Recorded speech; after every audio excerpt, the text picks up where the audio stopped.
Hey guys, আমি দীপ। আজকের tutorial হচ্ছে ফোকাল লেন্থ নিয়ে। তো টিউটোরিয়ালে যাওয়ার আগে আমি আপনাদেরকে একটি মজার জিনিস দেখাতে চাই, তারপর আসতেছি। সো ফেসবুকে ডিএসএলআর সেলভাজার নামে একটা গ্রুপ আছে, ওইখানের মধ্যে একজন ইমন আলভি নামে একজন পোস্ট দিছিলেন এমএম আসলে কি, এটার কাজ কি, যেমন 18 to 55 mm, এটা কি আসলে ব্লারের কোনো অপশন? ভালো প্রশ্ন। তো সবথেকে ইন্টারেস্টিং ব্যাপার হচ্ছে কিছু মানুষের কমেন্ট। তো আমি কমেন্টগুলো আপনাদের পড়তে বলতেছি। এরশাদ আলী নামে একজন বলছে ভালো শুটিং গুণ।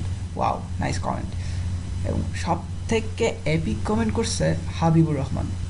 উনি বলছেন এটা লেন্স ক্যাপাসিটি, অ্যান্ড তারপর যা বলছে তার বঙ্গানুবাদ হলো যে এটা ফেসবুকে এক্সপ্লেন করা সম্ভব না, ইমন আলীকে একজন প্রফেশনাল ফটোগ্রাফারের কাছে যাইতে হবে ডিটেলসের জন্য। Wow, this was really great advice. So basically আমি একটা জিনিস বলতে চাচ্ছি এখন আসলে, যে ভাই আপনি যদি না জানেন ব্যাপারটা, তাহলে না জানেন, ব্যাপারটা জানার চেষ্টা করেন, ভুলভাল তথ্য দিবেন না। তাহলে অনেকে হয়তো বা ইমন এলভি হয়তো বা ইন্টারেস্ট হারায় ফেলছেন। সো ইমন এলভি, এই টিউটোরিয়ালটা আপনার জন্য বা আপনারা যারা জানেন না তাদের জন্য। সো এখন আসতেছি। সো ফোকাল লেন্থ আসলে কি? আমি এখানের মধ্যে একটা ক্যামেরা সেন্সর আঁকছি। এটা হচ্ছে আমাদের ক্যামেরা সেন্সর, আর এটা হচ্ছে আমাদের লেন্স। আর এই ফোকাল ক্যামেরা সেন্সর থেকে আমার লেন্স পর্যন্ত যে ডিস্টেন্সটা, সেটাই হচ্ছে ফোকাল লেন্থ। ঠিক আছে? That means camera sensor to lens যে ডিস্টেন্স, সেটাই হচ্ছে ফোকাল লেন্থ। আর এই ফোকাল লেন্থটা মেজার করা হয় হচ্ছে মিলিমিটার, এবং এটাকে সংক্ষেপে বলা হয় এমএম দ্বারা। তা এখন আমরা দেখব যে আসলে ব্যাপারগুলো কি, ফোকাল লেন্থের উপর ফটোগ্রাফ বা ছবি তোলার কি ইম্প্যাক্ট পড়ে। সো ডিফারেন্ট ফোকাল লেন্থে। সো বেসিক্যালি আমার প্রথম ইমেজ হচ্ছে এটা, আমি দেখাতে চাচ্ছিলাম আপনাদেরকে। সো এটা হচ্ছে আমার একটা ক্যামেরা। এই ক্যামেরায় এখানে হচ্ছে ক্যামেরা সেন্সর, এটা হচ্ছে ক্যামেরা সেন্সর, এই এরিয়াটা। আর হচ্ছে এটা হচ্ছে আমার ফোকাল লেন্থ, আর এই ফোকাল লেন্থটা হচ্ছে 55 mm, আর মানে 55 mm। দ্যাট মিনস এই সেন্সর টু এই লেন্স পর্যন্ত যে দূরত্বটা, সেটা। আর হচ্ছে আর এই ক্যামেরা থেকে 100 মিটার দূরে একটি গাছ আছে। সো আমার এই ক্যামেরাটা এমনভাবে পজিশন করা আছে যাতে এই ক্যামেরাটা শুধু এই গাছকে সম্পূর্ণটা দেখতে পারে। সো জাস্ট এই এতটুকু আর গাছকে সম্পূর্ণ দেখতে পারে, জাস্ট গাছটাকে কভার করতে পারে। সো ব্যাপার কি হয় যে এই গাছ আমি এখানের মধ্যে জাস্ট একটা পয়েন্ট হিসেবে বোঝাইছি, দ্যাট মিনস এইখানে একটা আর এখানে একটা, দুইটা পয়েন্ট দ্বারা বোঝাইছি। নর্মালি কিন্তু এই সবগুলো থেকে এই পয়েন্টের আলোক রশ্মি গিয়ে সেন্সরে পড়বে। সো আমি এখানে সহজভাবে বোঝানোর জন্য এই কাজটা করছি। সো কী হবে, এই পয়েন্ট থেকে আলোক রশ্মি যাবে লেন্সে গিয়ে এখানে গিয়ে প্রতিসরিত হয়ে আবার ওই ক্যামেরা সেন্সরে পড়বে। সেমভাবে এখান থেকেও যাবে, গিয়ে প্রতিসরিত হয়ে ক্যামেরা সেন্সরের উপর পড়বে, পরে এই ফুল ইমেজটাকে করবে, রিপ্রেজেন্ট করবে। এখন হচ্ছে আমরা এখন সেকেন্ড ইয়েতে যাইতে পারি, সেকেন্ড ইমেজে যাইতে পারি। সেকেন্ড ইমেজে কি হচ্ছে, আমরা সেম জিনিস করছি, জাস্ট ক্যামেরাকে রাখছি ওই গাছ থেকে 100 মিটার দূরে, কিন্তু এখানের মধ্যে একটা চেঞ্জ করছি। এখানে আমাদের সেন্সর আছে এবং আর হচ্ছে এখানে লেন্স আছে, কিন্তু এখানে চেঞ্জ যেটা করছি সেটা হচ্ছে আমাদের লেন্স। আগে আমরা 55 mm লেন্স নিয়েছিলাম, আর এখন নিচ্ছি 300 mm lens, that means 300 mm lens. 300 mm lens নেওয়ার কারণে কি হচ্ছে, আমাদের লেন্সটা বড় হয়ে গেছে। দ্যাট মিনস এই ফোকাল লেন্থটা, এই যে ফোকাল লেন্থ, এই ফোকাল লেন্থটা অনেক বেড়ে গেছে আগেরটার থেকে।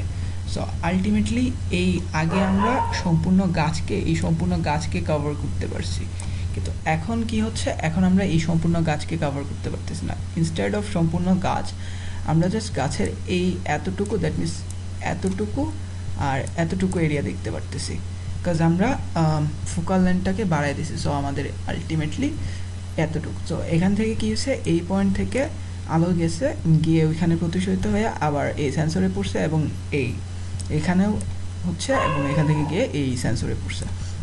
তো এই ক্ষেত্রে আমরা কি করলাম, জাস্ট দেখছেন যে জাস্ট আমি একটা লেন্সটা চেঞ্জ করে ফেলছি। জাস্ট 300 mm নেওয়ার কারণে কী হয়েছে, জাস্ট সেম জায়গায় কিন্তু আগের মতোই ছিল, কিন্তু তারপরে এখানের মধ্যে এই এরিয়াটুকু শুধু এতটুকু এরিয়া আমরা দেখতে পারতেছি, সম্পূর্ণ গাছ এটা কভার করতে পারতেছে না।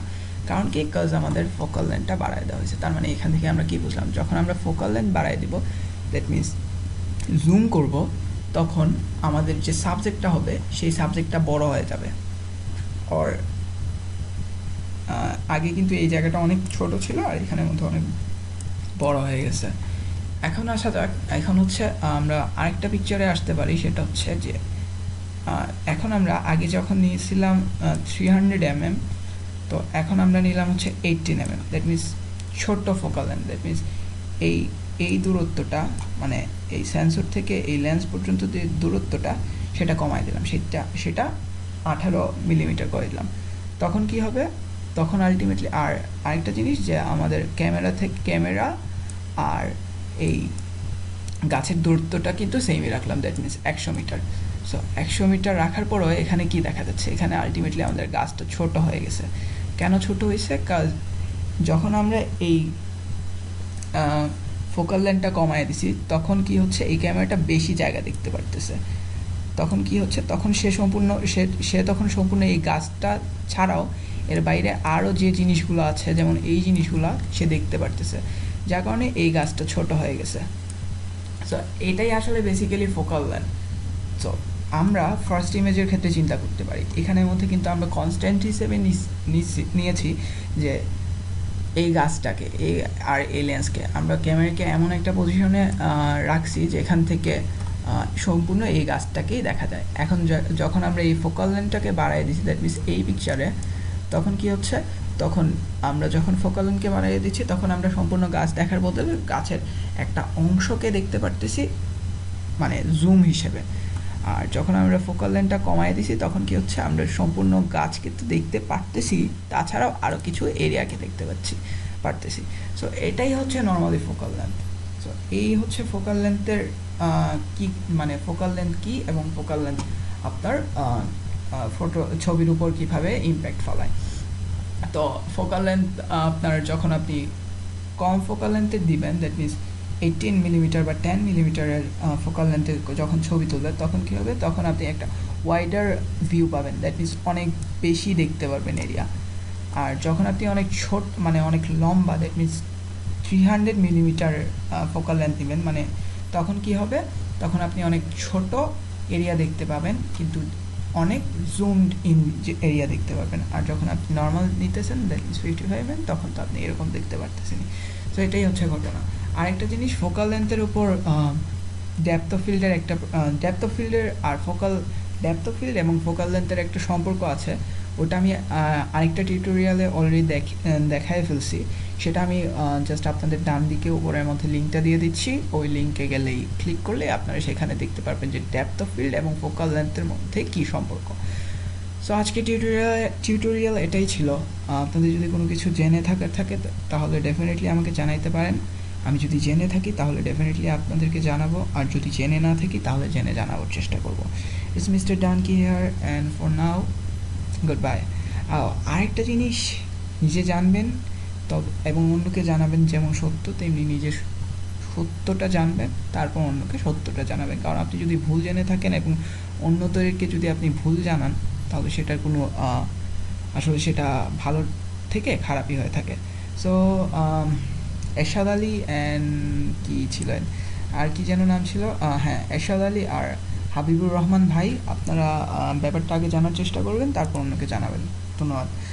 সো আর আরেক লাস্ট থিং হচ্ছে যে নর্মালি টেলিপ্যাথি লেন্স যেগুলোকে বলা হয়, সেগুলো হচ্ছে এই 300 mm থেকে তারপর 200 mm, যেগুলো লম্বা ফোকাল লেন্থ থাকে। আর হচ্ছে ওয়াইডার ফোকাল লেন্থ, মানে ওয়াইডার লেন্স যেগুলোকে বলা হয়, that mean short focal length, এগুলো হচ্ছে যেগুলো আপনার ওয়াইডার ভিউ দিতে পারবে।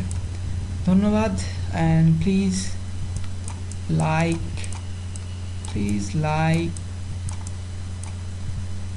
comment and subscribe please.